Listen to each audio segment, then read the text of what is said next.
Hey guys, Brian from Autotech. Gonna make a video today about carburetors for two strokes. I got half a sheet of poster board with just words to jog my memory for each type of carb I could think of. Originally, this was going to be just about YZ250s, but I decided that I'd throw in information for the 125 carbs. It really applies to all of the two strokes, but mostly do YZ work, but I do work on everything, so it really does apply to everything. And this just is my 25 years of experience in this industry. So some people might not like all of it, they might not agree with it, but this is all just real world experience. Spent hundreds and thousands of hours doing stuff related to everything I'm going to go over in this. And try not to ramble too bad. I've never done a video of me just straight up talking.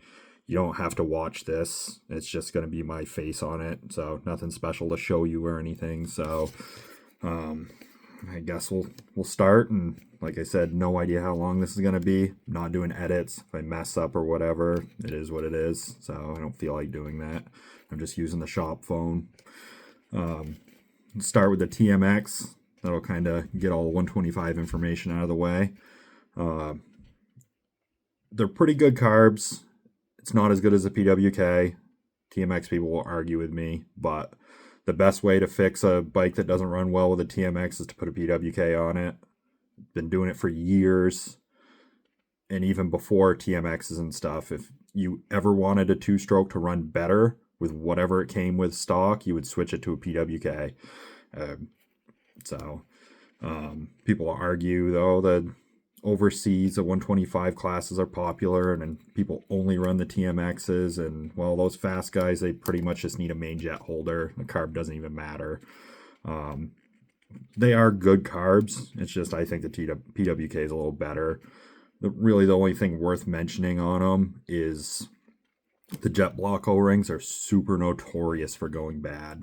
It's so common. You get a brand new YZ125 with a couple hours on it, and people are fighting tuning, which it was a learning curve for everybody to get used to them coming with a PWK, but most of the time, even at a couple hours, it would be a failed jet block O-ring. The best thing to do is JD Jetting makes a replacement gasket that's reinforced for that. Works really well. They usually don't fail after you do that. I have seen there's a guy online that JB welds the groove for the O-ring and smooths it out, and don't do any of that crazy stuff. It just ruins your carb and doesn't work. I've seen it firsthand. So, well, like I said, it's a good carb. The PWK works better, is easier to tune in. I know everybody's used to the TMX that's been running 125s forever, but as far as getting power and running on the dyno and all this stuff, you can get good results with both, but in general, the PWK is better all the way around. And then we can just go right to the PWK, I guess. There's the older versions, the newer versions. Some of the older ones have the terrible choke that you turn to adjust the idle and stuff. It's the worst way to go about setting your idle. Every bike that has those would benefit from changing to a newer PWK. See it all the time. The car bodies wear out, the chokes wear out. It's just not real ideal way to go about it. That's the reason that everybody used to say two strokes aren't supposed to idle. It's a complete lie. They are supposed to idle. It's just everybody's used to those piece of crap carbs that don't idle because the choke / idle was such a terrible adjustment method. You make your bike run like crap to be able to make it idle. So people would just crank it down and have it so it wouldn't idle, and then they could jet the bike to run perfect. So really the best thing to do, and I just had a customer's bike today that circuit was worn out. You turn it the tiniest bit in either direction would be the difference between it idling way too high or way too low, and it's just a pain in the butt. So really it is better to get that newer version if you have one of the old ones. What else? PWK. Some of the bikes have TPS, some don't. Doesn't really affect the carb's operation. It's just whether or not the bike had it for the ignition adjustment. Some have a mechanical power jet, which is just vacuum operated. There's no control for it. Some of them have electronic power jet, like the YZ. It closes high RPM, lean it out, lets the bike rev a lot cleaner. Some builders, I'm pretty sure, have no idea how that circuit works, or that it's backwards from a conventional power jet. And I see people that are tuners or people that do carb mods coming up with crazy jetting while blocking that off that just won't work. I see it all the time where people say, oh, well, this builder said to plug it and to run this jetting, and you have to tell people you cannot run that or it will blow up. You can block it and jet it to run right, but most people don't. You can even go as generic as finding the jetting on a bike that didn't have TPS, or not TPS, a power jet that's electronic, and just copy their jetting for another 250, like an RM or something, and be successful and get really close to start with. But really no downside to it other than when that little rubber tip fails on the electronic power jet for YZ. I think they're close to $200 for that. So at that point, the carb usually has a bunch of wear and stuff. So I tell people, it's like, well, you can spend close to $400 buying a new OEM carb and just be better off than spending $200 on the old carb. Or you can upgrade to something like LECTRON or some other version of a carb if you wanted. So the jet block O-rings on those are a lot better than the TMX ones, but they do fail. The carb's been used on the YZ since 2000, I think, has had the same jet block O-ring. The 99, maybe it was a 99, the 2000 had a slightly different shaped one, but it's the same principle. At this age, see a lot of customers with older ones that it's failing, and it greatly impacts carb tuning because it can suck air or fuel, and it's never set in stone as to when it fails how the bike will run. So it's one of those things, if you're getting inconsistent running or tuning settings that are way outside the norm, because the YZ's been unchanged for so long, everybody knows about what jetting should be. So if you're way outside of the norm, then you probably have something going on. And something like the jet block O-ring is a real good place to start, because then you at least remove that variable. It does not come in any carb kit. You have to get it separately. All Ball sells one that works fine. JD Jetting, that's where I usually get them. I usually get a handful of them at a time. It does stink. They're like $16 or $20 or something like that. So stinks that one part's that much, but it is very, very common for them to be bad when the bike's got some time on it. So you have a 5-year-old bike, if you're in there messing around with carb stuff and doing a carb kit, you should probably just get that and remove that variable from your tuning. I'd posted asking questions, and this was one of the things that people had wanted information on: vent line routing, and why it has one's pointing up and one's pointing to the side. Some people for routing will run the ones that point up under the tank near the steering stem, kinda, so they can do deep water crossings. Some people run them into the air box. The air box can kind of affect tuning because of you get pressure and vacuum and stuff in there, so that can impact it. So you may have to mess around with that. The other problem with them in the air box is the air filter oil kind of gets on everything in the air box, and I've seen it gum up the lines. So if I have a bike that does deep water crossings and stuff, typically I'll run a couple up the frame rail under the gas tank just to have them up higher so the carburetor doesn't essentially vapor lock. You also run into issues with that if you run those little stumpy gas tank vents that everybody runs. Those fail all the time in the closed position, or just plug in general if it isn't even one without a check valve, and cause tons of running issues. I've seen tons of bikes blow up because of them. Anybody that says they have a running issue or a fuel flow issue, first thing I say is, if you have one of those little stubby tank vents, take it off and throw it in the trash. because your tank vents and your carb vents are very important. If they get plugged up, it's a really big deal. What I typically do on my vent lines, I always just run them down, is at the end, I will cut with a pair of scissors or a pair of side cutters and make it so it's split at the end. That makes it less susceptible to plugging.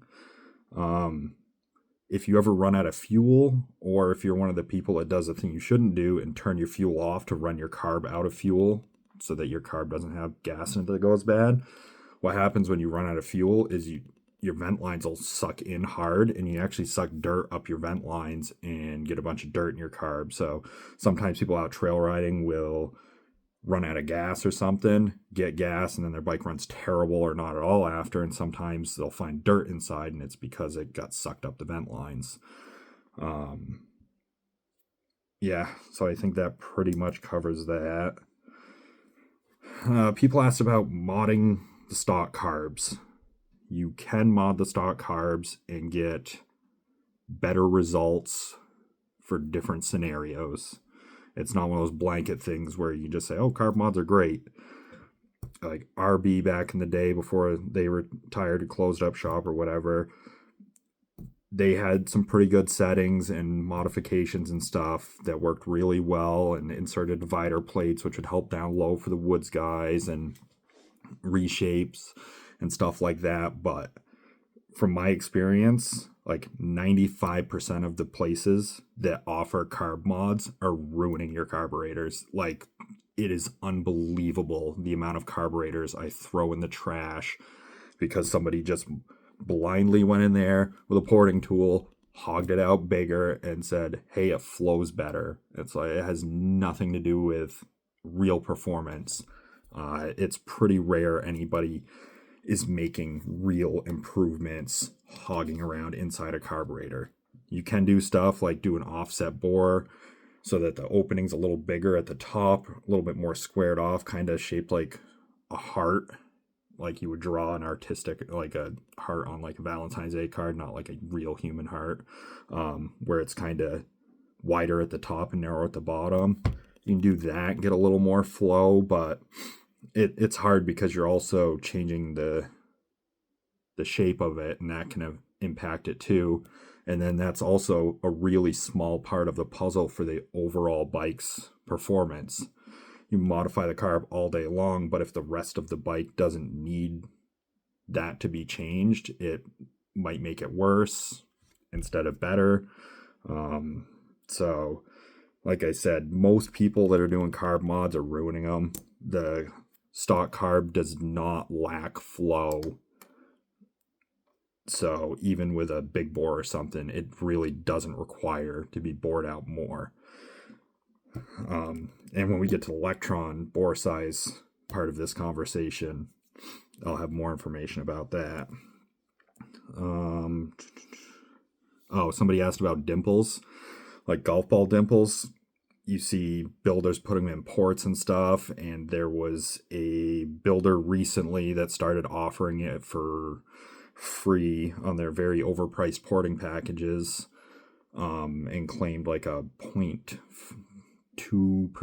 or 0.5% horsepower increase, which is essentially small enough where you cannot consistently even get measurements that are good enough to say that that's a real improvement. But it also applies to carburetors. You could dimple it. If you dimple it and it's better, it's because your carb's oversized. If you leave a rough surface, you'll get like an air barrier on the surface from the roughness, and that's really thin. But if you put dimples, it leaves a bigger barrier, and it's essentially making the carb smaller because those pockets create more of a blocked off area for the air to go through. So if you dimpled it and it got better, it's not because dimples are good, it's because the carb's too big for what you have going on. Plus, it's so inconsistent. You see these people just haphazardly making little holes with porting tools. Even if you do it with a CNC machine, it's snake oil. They're just doing something that looks cool to get money out of you. It's really it's not worth it. Also kind of goes with bore size was one of the questions. 36 versus a 38 or a 39. Kind of want to just go with the size that it originally had is usually pretty good for the engine's application. There is scenarios where you get into changing the bore size. I know like some woods guys will step down to a 36, but when you think about it, 2 millimeters is a very, very small difference, and it will increase velocity, but it really depends on everything else too in the system, the reeds, the porting. It all has to work together. It's all about the whole package, not just the carburetor. So while the 36 could help you on the bottom and hurt up top a little bit, which woods guys don't care about, it's most likely not going to get you a gain that justifies the purchase in the first place. It's just so minor. So I don't think it's generally worth it. If I felt like I needed that small of a difference in the bottom end performance, I would just do a slightly different shape on the head cut or mess with my ignition timing. Those are both cheaper and easier than changing the carb bore and screwing around forever with jetting. You get a lot better results doing those two things over dropping bore size. As far as going up in bore size, you got to do a lot of work to your engine to justify that. A lot. Most bikes have more than enough flow, like I had said before. Next topic is STIC. So there's the STIC block, which goes inside a stock carburetor, or there's the new, I forget what they call it, STIC Super X or something. If you look into this company's history, I forget all the details, but you can easily Google it, like money laundering or stealing money or whatever. Like, not a real good company that I would ever support in general, but I have tried all their products and done tons of testing and used them on customers and friends' bikes, and you can get good results with this stick, but they're finicky, they're a pain in the butt. When you finally do get them dialed in, they're pretty good. But if you're the type of person that's traveling a lot and have to mess around a lot, they can be a real headache. I have people that travel all over for racing and stuff, and they were constantly a headache. Originally, you would butcher your stock needle and like cut the end off and stuff, and then eventually JD Jetting started making a kit with a real needle instead of doing that. You call up and try to get help from, what's his name, George, I think. It's usually not very successful in getting any real help from him. There's better options. I would run LECTRON 1,000 times over. The stick, while you can get it dialed in pretty good, it's not good. And then the newest thing, that Super X or whatever it is, the complete carburetor, goes back to the guy being a dirtbag. His history, if you look it up. But he keeps lying to people and saying that they're cast in the United States, which is a complete lie. Nobody in the United States is casting a knockoff carburetor that is missing the Kian logo but has the Boss for it. It's clearly a Chinese carburetor. I don't know why he lies to people. You just tell him it's a Chinese carburetor and that you put good parts in it. But instead he lies and says it's made in the US, which is insulting, which I can't believe people support that, but it is what it is. If you like them, run them. You can get better results with other carburetors, so I see no reason to support him or the headaches that come with those carbs. So speaking of Chinese carbs, I guess we'll go on to Chinese carbs because that's a section I wrote down. There's a bunch of options for different variations. The only thing I wrote next to Chinese carbs is the word junk. I really don't have anything good to say about Chinese carbs. People ask if they're good, and you'll see somebody respond on a post and, oh, they're great. I put one on my bike, it ran awesome.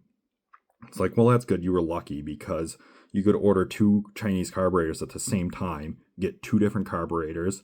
One could be missing the holes for the choke passage, which I've seen multiple times before. Like, they're so bad and inconsistent. I won't even take a bike into the shop that has a Chinese carburetor on it. Or before, when I stopped taking ATV work, I would ask if they had a Chinese carb, because ATV people are the number one Amazon shoppers that will buy a $30 carburetor and then bring something to me without telling me and be like, oh, it doesn't run right. I think it needs a carb clean. And I open it up and it's got a brand new Chinese carburetor on it that will never run right. So there's nothing good about it. They just rip off our technology and stuff, which kind of ties into the next thing. The XTNG carb, which is an abomination of smart carb features and LECTRON features. It's smashed together into what is pretty much a bunch of stolen designs and ideas into making the perfect, air quotes, carb. Is not very good. I've tested them in person. I've talked to the owner or head engineer guy of the company, and they literally just have a bike that they made one for, and they just steal all the information they can from LECTRON parts and from smart car parts, and you don't get the best help. They haven't really tested them on bikes. They just got a bunch of Chinese bikes overseas. Although the guy did say he has a 250X, so that he tested it on. But beyond that, if you guys have any idea about Chinese manufacturing, there's no real testing or anything going on over there. They're just shipping stuff out and they don't care. So some people get good results with them. I've ridden bikes where it actually was able to get it dialed in and it worked well, but it's nothing I would support. I definitely wouldn't recommend risking trying to get one off me saying that I rode one once that was able to be dialed in, because the consistency you get from anything made in China is not very good. So you're completely at the mercy of what you happen to get, and it's a nightmare dealing with stuff like that. That also ties into what I call the Chinatron. So the LECTRON Chinese knockoffs. So we'll start with their HV series knockoff that is so good it comes with a LECTRON sticker. It comes with all the stuff that makes it look like a LECTRON. It's gotten so bad where I'm hesitant to help people with information about trying to get their HV series carb dialed in, because they don't know if they have purchased a junk carburetor or not that's from China. I know for a fact the Chinese didn't copy it properly. I've measured it myself. There's dimensions and tolerances that are super critical that they did not hit. And I'm not going to say which ones, because I'm not helping them or you guys trying to get them to work, because it is against everything I stand for, them ripping off companies in the United States, and we cannot do anything about it. So I also make products that the Chinese will rip off at some point, and there's nothing I can do about it. But the fact of the matter is the materials are junk, and the tolerances are junk. The rods they're shipping out are completely random. If you compare them to other rods, which I have a bunch of rods, so I've gotten these in used. I even purchased a brand new one just to see. It's complete luck of the draw what you get for a rod. You probably won't get it to run right. Usually the LECTRON rods don't fit in them. LECTRON is now trying to stop people from buying just rods for the sole purpose of getting their Chinatrons to run, because it just creates a headache for them. And I actually talked to the owner of LECTRON, and the fakes are so bad it would suck for them, but I was like, you guys should just stop selling that version, because it's got to be a nightmare for you guys, because they're now getting people that are calling them for technical help on a carburetor that's not even real. So I can only imagine the headaches they go through if I go through that just being a one-man shop in New Hampshire in the woods. So it's got to be a nightmare for them, but they're absolutely horrible. They're junk carbs. So, like I said, I've tried them. I've measured rods on them. There's tolerances that they didn't hit. So, yeah, overall, it's just they're terrible. I wouldn't recommend it. So, and most of the people that say they got one and it runs good don't know the difference between running and running well. So, the fact that it starts and it didn't blow up, they think it's a win, and they saved $200 by buying some piece of junk. So, I definitely wouldn't recommend it. But do what you want. Next thing, while we're on the metering rod carbs, is we'll go to Smart Carb. Disclaimer, I used to be a dealer for them, had a falling out with them because they suck as a company. But this is honest information about performance and how the carb works and stuff. So I don't want to hear you don't like them, so you're going to be negative. I don't like them because they're terrible as far as how they treat dealers and customers, and their product isn't as good as the new LECTRONs. So fortunately, the new Pro Series came out and just absolutely blows the Smart Carb out of the water. But we'll go over the Smart Carb. I know people are going to fight me on pretty much everything I've covered on this video previously and from here out, but there's the SC2 and the SC3. So the SC3 I don't have a bunch of experience with yet, but you could tell they mostly changed the shape of it and stuff. It was like a cost reduction upgrade that they're selling off as a huge performance upgrade to get people to buy more carbs. No drastic changes, all just minor stuff. It is nice that they made the carb physically smaller because it is very tight on some bikes.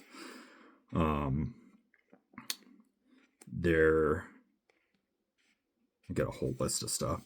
Their TPS, people ask about TPS versus non-TPS. On their carbs, it's really not even worth getting the TPS. That MagVolt TPS unit is very finicky and junk. So you guys that have them, they probably aren't even working, but you have no idea because it doesn't tell you unless you're a person with a beta that it throws an engine code when it's out of spec. You would have no idea, but if you're a beta person, you've changed it multiple times already. I've actually hooked meters up to it, ridden the bikes, just moving the carb around in your hands. The values will change. They're super inconsistent. Initially, I was getting good results with them, but then as I got more and more test samples in and kept checking it, they're just consistently super inconsistent to the point where it's not worth the extra money. It is nice that they're so simple and just go on the outside, being like a non-contact, like Hall effect type with just goes off a magnet that's inserted in the slide. But as far as actual function, like a rotary potentiometer style, like on a LECTRON or a stock bike or whatever, is way more consistent, way more accurate, and it's just better reliability. The float height setting on the carbs, those little laser etched lines, those are kind of don't even matter. You call up to ask them about float height or something, and you get a different answer every time, which goes back to them having terrible customer service. I don't think I've ever asked them a question and gotten the same answer twice. You ask them the same question 3 different times, you will get 3 completely different answers. The float height on those, you want it up kind of high, but where it can't overflow, it's going to draw better. The float height's super inconsistent on them. I've gone round and round with them about that. Everybody's had tons of flooding issues, and I've had customer bikes with nonstop issues that I've bought their carbs back because they won't do anything for it. I've replaced customers' carbs with LECTRONs. That was one of the final straws I had with them.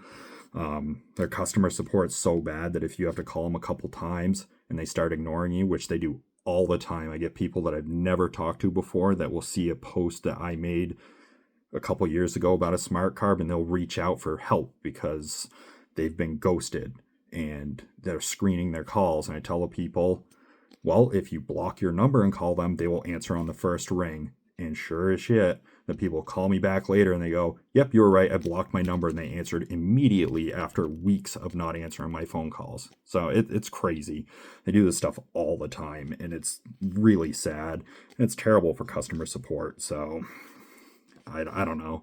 And when I stopped being a dealer for them, they told me that they didn't want me to even help my customers anymore, and just to direct them to them, like they would somehow start giving people good customer service. So again, another product I can't really stand behind. But the other issues with them, as far as performance-wise compared to their competitor, you cannot get the level of tuning out of a smart carb that you can with LECTRON. It's not possible. I don't care what anybody says. This is a fact. You cannot make a smart carb better than LECTRON Pro Series. It will not happen. It does not have enough adjustability. The only way you can get one to run as good is if you custom grind a rod. I've done it, because only having the rod for adjustment, if you're too lean on one end and too rich on the other end, and you move the rod, it moves the entire rod. So your entire adjustment's been changed. You can't just change one area of the power delivery, and it's super limiting. So fortunately, the limited amount of time I sold them, I was able to come up with settings and stuff that worked great for the things I was doing. But if you do anything out of the norm, that they've gone through tons of trouble to get the rod as close as possible, if you do anything outside of that or have any weird variables, you cannot make the carb run as good as you should be able to. It's not possible. And like I said, people are going to say, oh, you're just biased because you had a falling out with them and they suck to deal with. And it's no, it's science. You cannot tune them to the level that you can tune other carburetors. So it's just a fact. So that is what it is. Oh, the last thing I got about them is the 36 versus the 38. The bottom third of their bore opening tapers down to give better throttle response, and it does give better throttle response off bottom. It's not really much of a size difference down at the bottom from a 36 to a 38, but the reason it narrows down that much is they need it to be narrowed down to pull fuel better because of the carb design. I'm trying to keep the explanation simple. If it didn't narrow down, the carb would have a lot worse performance off the bottom, like in old HV series, or actually beyond that, the H series, before they changed the bore shape slightly. LECTRON, where they're kind of soft off the bottom. It's because of how the fuel's drawn up at low throttle openings, which LECTRON fixed with the new X rod. So that greatly helped performance off the bottom. So they kind of have to neck down like that. 36 to 38 isn't that big of a difference beyond the initial opening. So like I said earlier about bore size, it's really about just picking a carb that flows properly for your bike. So a bike that had a 36 stock, you should probably just get a 36 for it, unless you're like switching it over from an enduro to like supermoto or something. But if you're not drastically changing its use, you don't really need to change the bore size. Same for if you're using a YZ as an X, but it isn't an X, there's really no reason to step down to the 36. I also wouldn't recommend the carb, but I definitely, if you're a smart carb person and you're dead set on it, I wouldn't step down to the 36. I would go other ways to change the power delivery, like ignition and head would be the two easiest things. And then we'll move on to the LECTRON section now. Covered all that. This is going to seem a lot longer because I have 4 different carburetors to go over. One of them's new. Start with the HV series. That's their old cast one, which was the HV was an improvement on their old H series, and before that they just refer to that as the Legacy series. Came out in the 70s. I used to work at a vintage shop. I have experience with the old ones on vintage bikes, and I'm not the biggest fan of them. They really don't have the best power delivery off the bottom for like motocross.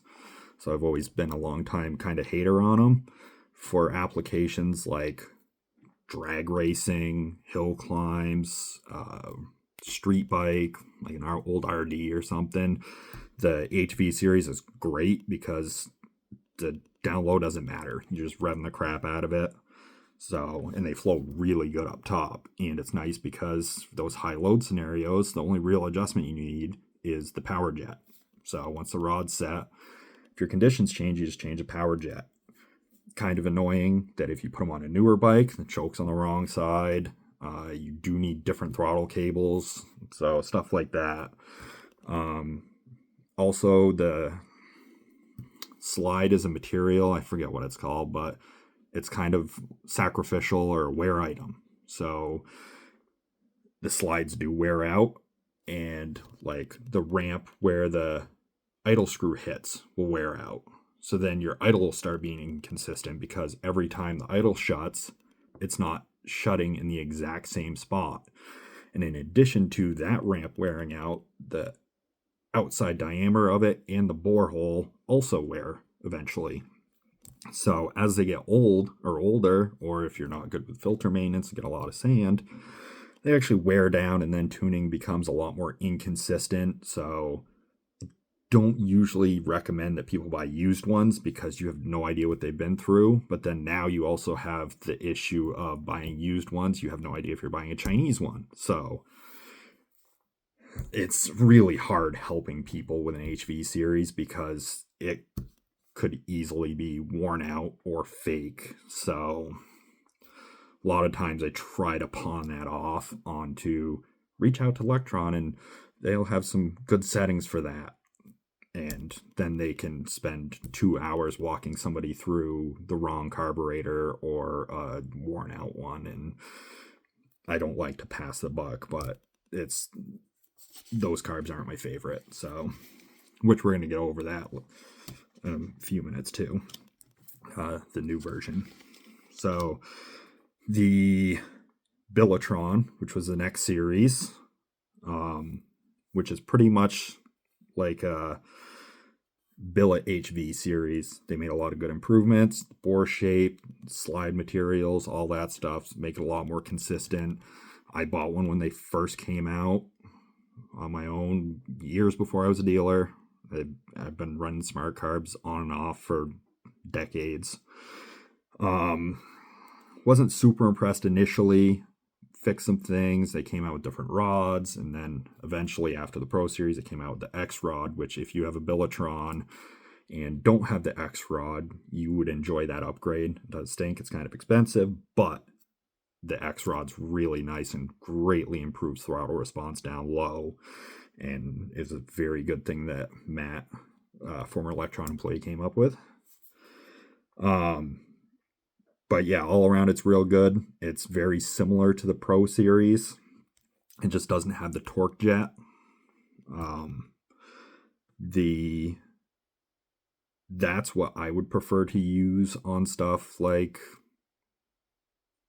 applications, like I said, for the HV series, just because the HV series is inconsistent. So the BILLETRON really fixed all of that and was a very good step in the right direction.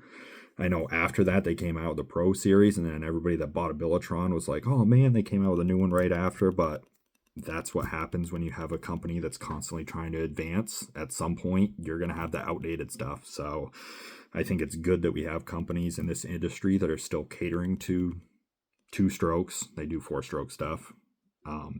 But it's really dying off nowadays, and we do need companies that push as much as they can with 2 strokes, like I try to.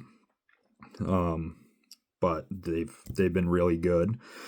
And then they came out with the Pro Series and the Big Air, which is just a slightly bigger bore diameter. I was one of the original test people that got them before the public did, and that was while I was still a smart carb dealer, and it was through the whole time that I was going through my issues with dealing with them, and worked with LECTRON on changes and updates before it was released, and made some good changes with them. They were great to work with. They really cared about trying to hit the market with something that was good and was a significant improvement. Adding that torque jet was a very good improvement. One of my favorite things about it is I usually compare it to kind of like a map switch.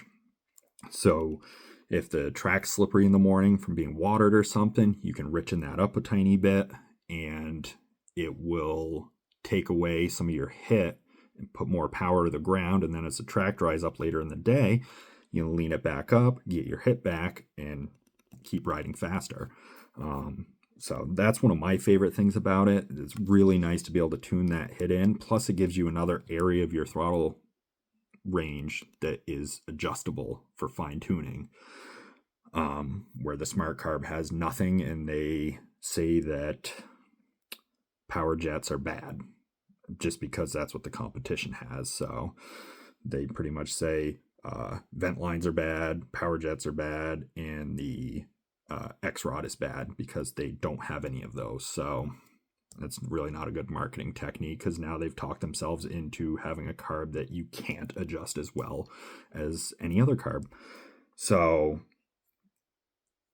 that has been a huge, huge change in the game, is having that extra circuit to adjust. So, and it doesn't really make it any more complicated, but it does make it nice so you can really start having an easier time with carbs when you start modifying things. That's where it does make your life a lot easier. You buy a bike and then slowly start buying things for it to improve it or change the power delivery for how you want. You literally can just twist a knob to dial in your tuning, and it makes life way easier. Since the release of that, they did have updates. Can't remember how long after, but it was not long after they released it that Matt came up with the X-Rod, and he sent me a couple different prototypes, and I still have them, varying degrees of how well they worked, because they were literally like, message me like, hey, I came up with this, I want to send you one, you can't tell anybody, try it and let me know. Sends me one, try it, hey, that works really good. Hey, yeah, well, I already changed it, I'm sending you another one. Like, okay, perfect, send it. So they came out with that not long after releasing the carb. Kind of upset some people. They're like, oh, I got to buy a rod now to make the carb work right. It's like, well, no, it's not a work right thing. It's just something they happen to come up with, or Matt came up with, and it works very well. That little pocket on the rod for when you whack the throttle, that works so well. It cleans up the power delivery down low very nicely and takes away all of the downsides of a metering rod carb down low. That was one of the best updates that they've ever done to their carbs, and just will not be matched by anything else. It was a huge advancement in metering rod carbs. So no other company can condemn that, because it works, and it works well. And if you do it to their carb, it works well on their carb. So, but they can't do it because it's patented. Other updates, super minor. They changed the gasket for the carb top so it seals a little better. They changed the float bowl gasket from an O-ring to an actual gasket that seals a little better, where the vertical seam where the front and rear carb halves meet are susceptible for leaking on billet metering rod carbs. So they switched to this gasket, which has a little more give and does seal well. They did change the float needle and seat assembly. Its depth changed a little bit to change the float geometry to make that better, and also just the design of it. It flows better for applications that require it, and the reliability has been slightly better. I didn't really have issues with the old one, but I know you see people do. old style actually takes the same float needle as a YZ250 has originally, but the new needle is different. I'm not sure if there's any applications that it crosses over to, but I'm pretty sure they have them custom made for them. They did add a overflow to the float bowl. I actually haven't seen one in person yet. So all the ones since they made that change that I've sold have been drop shipped. So I haven't even handled one yet, but I will have one in a couple days in the shop, so I get to check it out. But it's just an overflow tube. Can't be that hard to mess up, so I'm sure it works. So the people that have ever complained that, oh, if it overflows, it floods your engine, which it would if it overflowed. Now it's got an overflow tube, so it's not an issue. There's no downside to having vent lines and overflow tubes like the competitors don't have. So the other carb, the smart carb, if you tip your bike on its side, it floods inside the engine. It doesn't, the check valves that everybody pretends open and close and do magical things, they only close if the bike's upside down. Well, if the bike's upside down, the gas tank's lower than the carburetor, so it's not going to flood anyways. So they really don't mean much, having those stupid check valves on the smart carb. So overflows and vents, they work great. Been around forever. No issues having them on a metering rod carb. They don't hurt performance at all. They work just like a regular carb. The cable on the Pro, it just uses stock cable, which is awesome. So you don't have to have some weird oddball throttle cable like you did with the old HV series. So I like that. Someone asked about fuel mileage. You can tune the carb to get worse fuel mileage than a stock carb. Generally, stock carb around 25 miles a gallon off-road, and people with the LECTRON are getting 30 to 40, a lot getting closer to 40. I actually have one customer, which you can't argue with me because I was there in person to see it. He gets 60 miles a gallon on his old YZ with the Pro Series. I could not believe it. He skipped a gas stop where there was no way I could skip a gas stop, and I was on my 22 YZ with a Pro Series, and it just works so good on his old YZ. I couldn't believe it, but unbelievable mileage. Should you get to TPS, yes or no? You don't have to. I forget how much extra it is. It's like $50 extra. If you're trying to get every last little tiny bit of performance out of your bike, then yes, you can get it. If not, you really don't have to have it. It makes such a small difference. If I had you run the same bike back to back with it unplugged and plugged in, 99% of people would never be able to tell the difference. It does make the slide a tiny bit harder to get out because you have to stick something thin in between the slide and the carb body just to be able to flip the arm up out of the way to slide the slide out to make a rod adjustment initially. But it's really not hard. And the only other complaint not even that's a complaint. The only thing that kind of stinks is it does make your clamp placement for the intake clamp a little bit more finicky as to which way you face it and stuff, but because it's really close to the spigot on the carb. But really there's no downside. I generally don't run it. I've had probably 15 different LECTRONs on my personal bike. I currently have a TPS on there, but I don't care if it has one or not, even if I'm going for big horsepower numbers testing or whatever. So it just really depends what you want to do, but it's not one of those things you have to have, or you could get it or not. It just depends on what you want to do.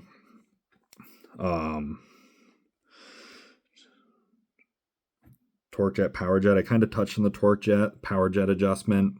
It's just for your over half throttle to wide open.